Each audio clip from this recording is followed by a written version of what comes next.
Natural hair colour కోసం చూస్తున్నారా? అయితే Anoos henna and black expert వాడండి. నమస్తే రమగారు. నమస్తే జయ. రమగారు, ఏదైనా జానపద గాథ చెప్తారా? ఒకటి 2 భాగాలు కథ చెప్తామా? తప్పకుండా. 3 భాగాలుగా కూడా చెప్పుకోవచ్చు దీన్ని మనం. ఓహో. పెద్ద కథ. పూర్వం అట వసంత నగరం అని ఒక రాజ్యం ఉంది. ఆ రాజుగారి పేరు అనంతవర్మ. ఆయనకి ఒక చక్కటి కూతురు ఉండేది, మధుమాల. ఎంతో చక్కగా ఉండేది. అయితే ఏమైందట, ఒకనాటి రాత్రి ఒక కుర్రాడు రాజభవనంలో పట్టుబడ్డాడు. పట్టుకున్నారు కుర్రాన్ని పట్టుకుని తీసుకొచ్చేసరికి అక్కడ సర్వసైన్యాధ్యక్షుడు ఒకడున్నాడు, చాలా గట్టివాడు, వీరవర్మ. కుర్రాడు అతను కూడా. ఈ పట్టుబడిన కుర్రాన్ని తీసుకొస్తే తీరా చూస్తే వాడెవడు, వీళ్ళ ఆస్థాన వైద్యుడైన గోవింద శర్మ గారి కుమారుడు. ఓహో. వాడి పేరు ముకుందుడు. వీడు గ్యారంటీగా దొంగతనానికే వచ్చాడని అరిచారు. వీడు ఒప్పుకోలే. ఆ ముకుందుడు అన్నవాడు, కాదు నేను దొంగతనానికి రాలేదు, నేను రాజకుమార్తె కోసం వచ్చాను అన్నాడు. అనేసరికి వీళ్ళంతా నిర్ఘాంతపోయారు. రాజకుమార్తె కోసం రావటం ఏమిట్రా నీ బొంద అంటే, ఈ సైనికులు ఒకరిద్దరు చెప్పారు, ఈయన మామూలు వాడు కాదండి, కొంచెం వెర్రైనా, చూడ్డానికి అందంగా బ్రహ్మాండంగా 6 అడుగులు ఉన్నాడు, కానీ అమాయకుడు, వెరుబాగులు వాడు, ఏదో నోటుకొచ్చినట్టు మాట్లాడతాడు, వాళ్ళ నాన్నగారిని పిలిచి అప్పచెప్పేసేయండి, వీడికి నేనేమి పరీక్షించద్దు, ప్రశ్నించద్దు అంటే వీళ్ళు ఊరుకోల. రాజకుమార్తె కోసం వచ్చాననగానే రాజుగారికి ఒళ్ళు మండింది, సైన్యాధ్యక్షుడికి ఇంకా ఒళ్ళు మండిపోయింది. ఆ సైన్యాధ్యక్షుడికి ఆ రాజకుమార్తెను పెళ్లి చేసుకుని ఈ రాజ్యానికి రాజైపోదామని ఉంది వాడికి. నా అంత సమర్థుడిని నేనే, వీడొచ్చి రాజకుమార్తె కోసం వచ్చానని చెప్తే ఎట్లా? పైగా వీరవర్మ సామాన్యంగా బలిష్ఠుడు, ఎత్తైనవాడు. ఈ ముకుందుడు మహాందగాడు, వాడు 6 అడుగులు ఉన్నాడు, చక్కగా ముట్టుకుంటే మాసిపోయేలాగున్నాడు, ముక్కు మూతి నవ్వు అన్నీ బాగుంటాయి. వాడు ఒక 5 నిమిషాలు మాట్లాడాక ఏమిటి వీడు తేడాగా ఉన్నాడు అనిపిస్తుంది. అమాయకుడు అనమాట అతను. అదేలేండి. వీళ్ళిద్దరికి, రాజుకి సైన్యాధ్యక్షుడికి ఇద్దరికి ఒళ్ళు మండిపోయింది. ఒక చెంపకాయ పీకారు, కొట్టారు.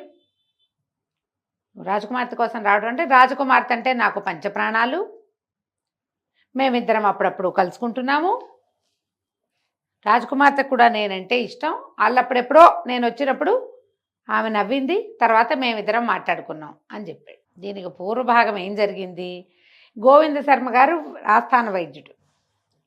రాజకుమార్తెకి మొహం మీద మొటిమలు వస్తాయి, ఏదైనా ఇబ్బంది వస్తుంది, చిన్న జ్వరం వస్తుంది, ఎప్పుడూ ఆయనే వైద్యం చేసేవాడు. ఈ రాజుగారి దగ్గర వచ్చేటువంటి చిన్నపన్న సమస్యలన్నిటికీ ఆయనే వైద్యం. ఆయన రోజు రాజాస్థానానికి వెళ్ళి కూర్చునేవాడు. ఈ ముకుందుడు ఈయనకి లేక కలిగిన కొడుకు. వాడు చూపులకి బాగున్నాడు కానీ పిల్లవాడు అమాయక ప్రాణి. వాళ్ళ నాన్న గట్టి వైద్యుడే కానీ వీడికి ఆ వైద్యము పట్టుబడల, పెద్దగా చదువేది రాల. వీడికేవో చిన్న పొన్న చిట్కా వైద్యాలు చేయటము అలాంటివి నేర్చుకున్నాడు. ఏదైనా దెబ్బ తగిలితే దానికి మందేయటం, అంతే తప్పిస్తే వాళ్ళ నాన్నలాగా అదేదో అద్భుతమైనవి నాడి పట్టుకుని చెప్పటాలు అవి ఏమీ లేవు. పైగా 2-3 నిమిషాలు మాట్లాడాక ఒక విచిత్రమైన ధోరణి వచ్చేస్తుంది వాడికి. కొంతమంది ఉంటారు కదా అట్లా తెర్రగా ఉంటారు, తా పట్టిన కుందేటికి 3 కాళ్ళు అంటారు. నవ్వుతాడు, ఆ నవ్వు తీయడు మొహం మీద నుంచి. ఆయన ఎప్పుడూ తన కొడుకుని రాజుగారికి చూపించల. వాళ్ళ భార్య ఏమనేది, లేక పుట్టిన పిల్లాడు, వెరివాడో గొర్రివాడో ఎట్లా గోట్లా చూడ్డానికి బాగానే ఉన్నాడు కదా, పెళ్లి చేస్తే పిల్ల జల్లా పుడతారు, నువ్వు ఎటాగో సంపాదిస్తున్నారు, మీరు కాస్త జాగ్రత్త పెట్టి వాడికి అప్పచెప్తే వాడి భార్య పిల్లలు ఇల్లు నడుపుకుంటారని భార్య కొడుకుని ఏమీ అననిచ్చేది కాదు. అయితే ఈ ముకుందుడికి చుట్టుపక్కల గ్రామాలన్ని చోట్ల స్నేహితులు ఉన్నారు. వీళ్ళు ఎవరింటికైనా వెళ్ళినప్పుడు వాళ్ళు ఏమన్నా, వాళ్ళు రాజభవనం ఎలా ఉంటుందని వీడిని అడిగేవాళ్ళు. వీడికేం తెలుసు, వాళ్ళ నాన్న తీసుకెళ్ళడు వాడిని. నేను వెళ్ళలేదంటే, అదేమిటి నువ్వు రాజవైద్యుడి కొడుకువి, అక్కడే ఉంటావు, నువ్వు ఎందుకు వెళ్ళలేదు అంటే, వీడు ఒక ఛాలెంజ్ కింద తయారైంది. ఇక రోజు వాళ్ళ నాన్నని పీడించేవాడు, నన్ను ఆస్థానానికి తీసుకెళ్ళు అని. వాడి అబ్బాయికి బట్టలు బాగా వేసుకోవటం కూడా చేత కాదు, ఏదో విచిత్రమైన రంగులు వేసుకుంటాడు, పూర్తిగా తేడానే. ఆయనకేంటంటే కుర్రాడు మామూలుగా లేడంటే పరువు పోతుంది. అవును కదా, అందుకని తీసుకెళ్ళదలుచుకోవాలి. మామూలుగా మొదటి చూపుకి తెలీదు, కాసేపు మాట్లాడాక అర్థమవుతుంది. ఆయన వద్దని ఈ కుర్రాడు తీసుకెళ్ళు అని. సరే, ఒకనాడు ఆయన రాజాస్థానంలో ఏదో విశేషం ఉన్న రోజున రాజు పరివారం అంతా కూడా సభలో ఉండే రోజున కొడుకుని వెంబడి పెట్టుకెళ్ళాడు. 4 చూస్తాడని. వాడు వెళ్తూ ఉంటేనే ఉండి ఉత్సాహం పట్టలేక ఒక మొగ్గేయటం, అందరూ చూడడం, ఆయన కేకలేయటం, వెళ్ళి సభలో కూర్చున్నారు. అయితే ఈ రాజుగారి పక్కన కూర్చున్నటువంటి రాజకుమార్తె దృష్టి ఈ కుర్రాడి మీద పడింది. వీడు వెర్రివాడని అమ్మాయికి తెలియలే. అటు ఇటు చూస్తోంది. కుర్రాడు ఒక 24-25 ఏళ్ల వాడు. ఆడపిల్లలను చూస్తే ఆకర్షణ వస్తుంది ఆ వయసుకి. వాడు ఆ అమ్మాయికి వేసి చూడడం మొదలుపెట్టాడు. ఈ ముకుందుడు కూడా కాసేపు చూశాక ఆ అమ్మాయి కళ్ళార్పి నవ్వింది. ఉత్సాహం వచ్చింది. మెల్లిగా ఒకసారికి నవ్వులు పెరిగినాయి. ఇక ఇంటికి వచ్చేసరికి ఒక డల్గా అయిపోయాడు. ఓ పూటంతా నిశ్శబ్దంగా ఉన్నాడు. ఆ రాజస్థానం చూసి పిల్లాడేదో ఇదయ్యాడని వీళ్ళు అనుకున్నారు. ఆ మర్నాడు నేను మళ్ళీ వస్తానన్నాడు. అంటే తండ్రి ఒప్పుకోవాలి. ఎందుకు నువ్వంటే రాజకుమార్తెను చూడడానికి వస్తానన్నాడు. తండ్రి కేకలేసాడు, ఏం మాటలు రావంటే, కాదు రాజకుమార్తె నన్ను ప్రేమిస్తోంది నాన్న అని చెప్పి. తండ్రి నిర్ఘాంతపడి, ఏం మాటలు మాట్లాడుతున్నావురా, వెర్రా వికారమా నీకు, నిన్ను ప్రేమించటం ఏమిటి, నువ్వెప్పుడు కలిసావంటే నిన్న సభలో నన్ను చూసి నవ్వింది. అంటే ఏదో అందరినీ చూసి నవ్వుతుంది, అలాగే నవ్వి ఉంటుంది. అంటే కాదు, 3 సార్లు నవ్వింది, నా వైపే చూసింది, మేమిద్దరం ఒకళ్ళనొకళ్ళు చూసుకున్నాం. రాజకుమార్తె అంటే నాకు ఇష్టం, నేను రాజకుమార్తెను చూడడానికి వస్తానంటాడు. ఇక ఆ అమ్మాయి మీద వ్యామోహం పెరిగిపోయింది వీడికి. తండ్రి కేకలేసాడు, ఒరే గట్టిగా మాట్లాడుకురా, ఎవరైనా వింటే ప్రమాదము, వాళ్ళెవరు మనమెవరు అని తండ్రి ఏం చెప్పినా వాడు వినలా. ఈ రాజకుమార్తె ఏ ఏ సమయాల్లో తోటలోకి వస్తుంది అవన్నీ తెలుసుకున్నాడు. నాన్నకి తెలియకుండా వెళ్ళి అప్పుడప్పుడు కలవటం మొదలుపెట్టాడు. వీడు నవ్వుతూ మాట్లాడే మాటలు ఆ అమ్మాయి పాజిటివ్గానే తీసుకుంది, కానీ వీడు అదేదో రకం అని అమ్మాయికి తెలియలే. వీడి వెరితనం అమ్మాయికి అర్థం కాలేదు. ప్రేమలో పడిపోయింది. ఆ కన్యావారైతే రూపం అన్నారు. వీడు చక్కగా ఉంటాడు, ప్రేమగా చూస్తాడు, అన్నీ నీ ఇష్టమే అంటాడు. ఆ కాయ కావాలంటే గబగబా చెట్టుకి కోసిచ్చేస్తాడు, ఆ పువ్వు కావాలంటే కోసిచ్చాడు. అవే కావాలమ్మా ఆడపిల్లలకి, ఇంకేం కావాలి, ఇంకేం అక్కర్లా. వీడు రేపొద్దున నాకు అన్నం పెడతాడా, రేపొద్దున నా రాజ్యం వీడు పరిపాలిస్తాడా, ఇలాంటివి ఏమో ఆలోచించరు. ప్రేమలో పడ్డారు.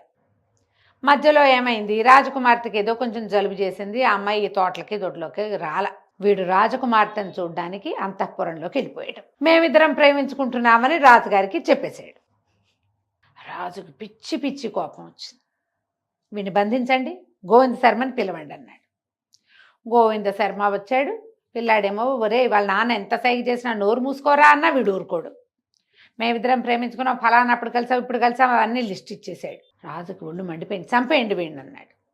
ఇక గోవింద శర్మ గారు కాళ్ళ వెళ్ళా పడిపోయాడు. ఇన్నేళ్లుగా మా తరతరాలుగా మేము వైద్యం చేసాం, చంపేయకండి చంపేయకండి, నా కొడుకుని వదిలిపెట్టండి అంటే వీరవర్మ అన్నాడు, పోన్లేండి వెర్రివాడు, వీడిని అడవిలోకి తీసుకెళ్ళి కాళ్ళు నరికేద్దాం, అదొక శిక్ష.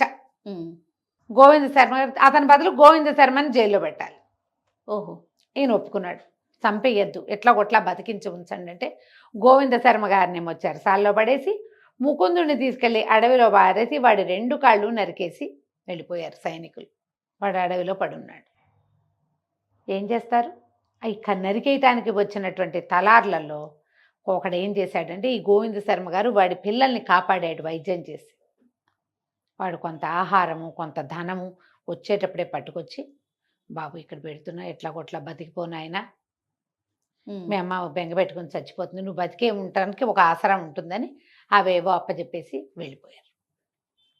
గోవింద శర్మ గారు జైల్లో పడిపోయాడు. ఈ వీరవర్మ ఏం చేశాడు, ఎప్పుడైతే రాజకుమార్తె ముకుందుడితోటి ప్రేమలో పడిందని అతని వాడే చెప్పాడు, అది నిజమో అబద్ధమో, కానీ నిప్పులేందే పొగొస్తుందా?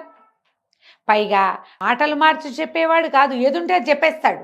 అంటే ఇది నిజమే, ఇవాళ ఇది అయ్యింది, రేపు ఇంకో ఏమవుతుందో అని చెప్పి రాజుని అడిగాడు. ఈ రాజకుమార్తెనిచ్చి పెళ్లి చేయండి, ఈ రాజ్యానికి నేను రాజు అవుతాను అంటే రాజు పళ్ళు రాలగొట్టేస్తానన్నాడు. పిచ్చి వేషాలు వేయద్దు, నీ జాతి ఏంటి మా జాతి ఏంటి, క్షత్రియుగా నేను పెళ్లి చేసుకోవాలంటే క్షత్రియుడు కావాలి, నువ్వు క్షత్రియుడు కాదు, లేదా నువ్వు క్షత్రియుడు అయినా నీ సంగతి మాకు చాలదు అనేసరికల ఈయన ఏమన్నాడు, ఈ సైన్యాధిపతి వీరవర్మ సైనికుల్ని పిలిచి, గోవింద శర్మ గారికి తోచట్లేదుట, రాజుగారు తీసుకెళ్ళి అక్కడ కూర్చోబెట్టండి అన్నాడు. రాజు నిర్ఘాంతపై చూస్తుండగానే సైనికులు తీసుకెళ్ళి రాజుగారిని చెరసాల్లో బారేశారు. ఇక రాజకుమార్తె ఒంటరిగా దొరికేసింది. ఈ రాజ్యంలో కథ ఇదా. ఈ కాళ్ళు నరకబడి అక్కడ పడేసున్న ముకుందుడు అటా పడున్నాడు. కాళ్ళు నొప్పులు మండిపోతున్నాయి, నెత్తురు గారిపోతుంది. ఇక అడుగు పడదు. ఉమ్. ఏ రకంగా నేను నడవగలను? అడవిలో ఎక్కడికైనా వెళ్ళి బతకాలంటే కాళ్ళు కాళ్ళు ఉండాలి. ఉండాలి కదా.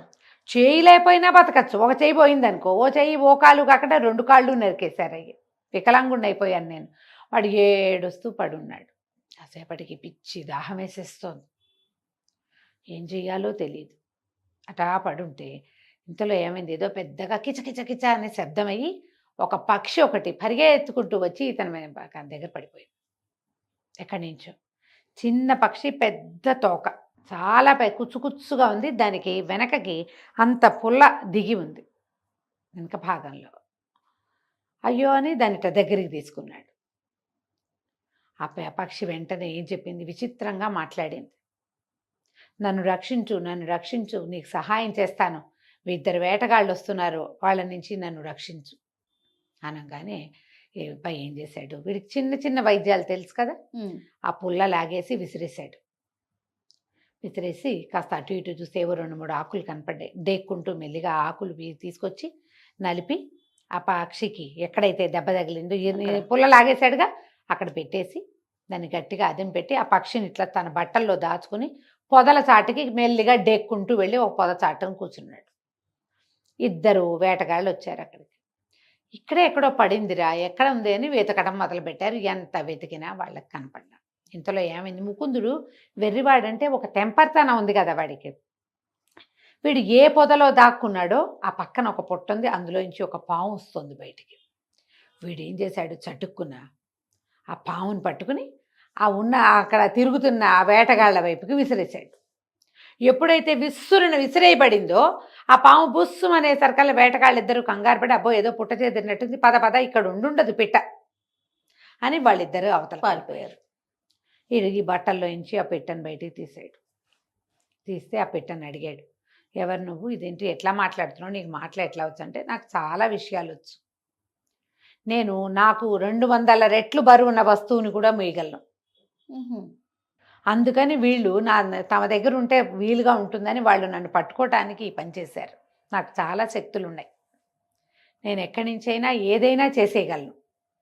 అది పట్టుకోవటం కోసం చిన్న పుల్ల విసిరారు, అదేమో డొక్కల్లో దిగింది, నువ్వు వేసిన మందు వల్ల అది తగ్గిపోయింది, చెప్పు నీకేం సహాయం చేయమంటావు అంటే, నాకు దాహం వేస్తోంది అన్నాడు. అనేసరికల్లా ఈ పక్షి అంది, ఇక ఈ మొక్కల్లో చూడు, ఏదైనా ఒక ఆకుతో చిన్న దొప్ప చేసి నా ముక్కుకు తగిలించు, నేను నీకు నీళ్లు తెచ్చి పెడతాను. ఇతను ఆకుని ఇట్లా దొప్పలాగా చేసి చిన్నగా ఒక పుల్ల పెట్టి కుట్టేసి ఆ పక్షికి ఇచ్చాడు. అది రివ్వున ఎగిరి ఎక్కడికో వెళ్ళి దాని నిండా ఇట్లా నీళ్లు ముంచి తీసుకొచ్చింది. నీళ్లు తాగేసరికి ప్రాణం వచ్చింది.